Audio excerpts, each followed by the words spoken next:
I love aquariums. There's something about their serene beauty, the blue color palette, the feeling of being immersed in the ocean where you see these fish just swim freely everywhere.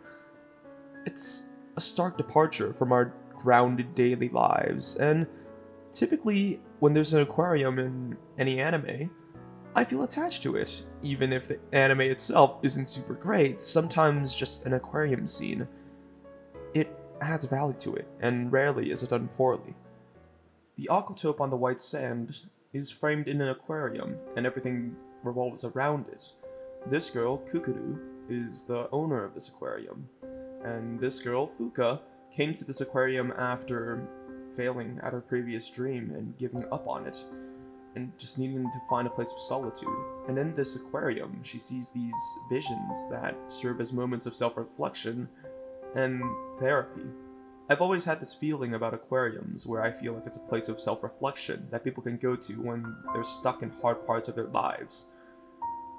Looking at the fish, seeing all the avenues that they can swim to, and looking back at yourself and thinking where would I go next. There's something about aquarium to me that represents change. Rarely have I seen a slice of life that's this true to life, where the conflicts aren't super grand, their resolutions don't result in world-ending crises, or the characters making super dramatic decisions, or many supernatural forces coming into effect. How realistically the characters behave in this just made me feel really immersed in it and invested in these characters, because even though the conflicts might not be earth-shattering, they mean a lot to these characters that you learn to care about. And as it progresses, as that develops, as certain mindsets set in, to me, it was done so beautifully. I'm going to be talking about some minor spoilers, so if you don't want the show to be spoiled at all, please click off the video and go watch the show. It's a fantastic time. It made me cry for the first time in a long, long time. Gama Gama, this charming little aquarium in this charming little beachside town, where the majority of the first half of this show takes place in, is an escape from reality, an escape from your mundane average job.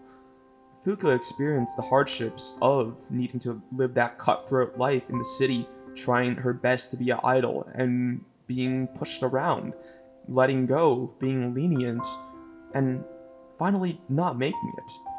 But all those stresses of the big city is cut away once she arrives at Gama Gama, this aquarium that made her self-reflect.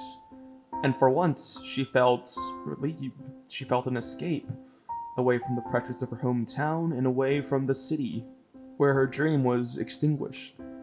And then there's Kukuru, the director of Gama Gama. To Kukuru, the aquarium means everything, and she's trying her best to not get it shut down. It was originally her grandpa's aquarium, but then he handed it down to her during the summer, saying that by the end of it, the aquarium would be shut down. The facility is breaking down, it's getting old. There's this feeling of inevitable change that is coming. To me, this story structure of characters making the most of what they have in a fleeting moment is beautiful. I love it. It's melancholic, it's heartbreaking. It's what tugs at my heartstrings and makes me feel emotions, and makes me confront my own reality of things. Change is inevitable, and every moment is a fleeting moment. But being encapsulated in this, it's a process, it's a constant cycle of cherishing the current moment and needing to accept the fact that it changes. During the first 12 episodes of Aquatope, we see these characters having fun. We see them in their home. This aquarium means so much to all of them, and this entire town is such a relaxing, serene life to be living in. Yet nearly every episode or every other episode, we're reminded that change is coming.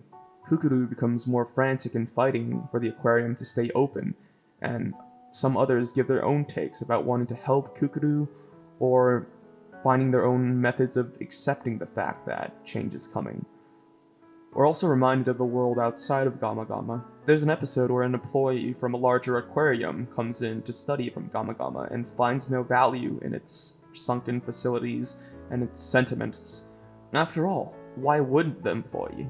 She comes from a cutthroat world of prophets, and seeing Kukuru and Gamagama's childish sentimentalities frankly disgusts her. To someone who's worked their entire lives, sacrificed countless hours to dedicate to pursuing a certain passion, what Kukuru's immaturity represents to her is disgusting. And that's very fair. But her cold-heartedness is also equally disgusting. She undercuts the value of the aquarium, saying that, well, no one's even looking at the fish, which then later in the episode when Fuka talked to some children, proved her wrong. All of these kids, even though they're not looking at the fish, they're so aware of it. They're so used to this surrounding, it's a place like home to them. And in that way, Gamagama's sentimental value is not worth nothing. The phrase, "Don't be sad that it ended, be happy that it happened," is so melancholic. Of course you're happy that it happened. That's why you're sad when it ended. These two emotions are two sides of the same coin. Fleeting moments and their inevitable ends. The fleeting moment presented in Aquatope reminds me a lot about Plastic Memories, which is one of my favorite anime of all time. Like Plastic Memories, there's some little details here and there where maybe Fuka and Kukuru's relationship as friends was brushed a little bit, and there's some moments that feel a little bit unrealistic here and there, but this overall narrative of a fleeting moment is gravitating. It's beautiful, and it's frankly what has impacted me most in watching any anime. There's a lot more that I can dive into, like Fuka's entire character motivation, giving up at becoming an idol and trying to help someone else who is in a similar situation that she's been in the past succeed. Or an episode about a character who could never act out what he wanted to do, but his reasoning was never about being a coward. I haven't seen a slice of life like the Aquatope on white sand in a very, very long time, and frankly, I cannot recommend it enough. The second half of the season is kicking off right now, and I feel like the trajectory that this is going is closer to what New Game is. It's diving more into detail on how keeping an aquarium goes, where the management is what you need to do as an individual member, kind of like what New Game did with game development, which I love New Game a lot. New Game is one of my favorite manga and anime of all time. In fact, Koyagami from New Game is my Mal profile picture. And in a lot of ways, New Game also adheres to that fleeting moment storytelling. Oh yeah, and if the video wasn't enough proof already, I don't think I have to spell this out loud, but I'm gonna do it. This anime looks gorgeous. It's beautiful.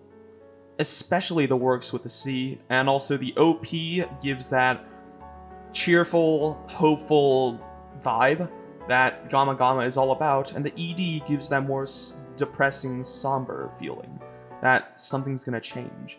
So, in a lot of ways, yeah, this show does the fleeting moment so well. And by all honesty, this show deserves more attention, and I cannot wait to see how the second half lands. Hopefully PA Works sticks this landing. My fingers are crossed.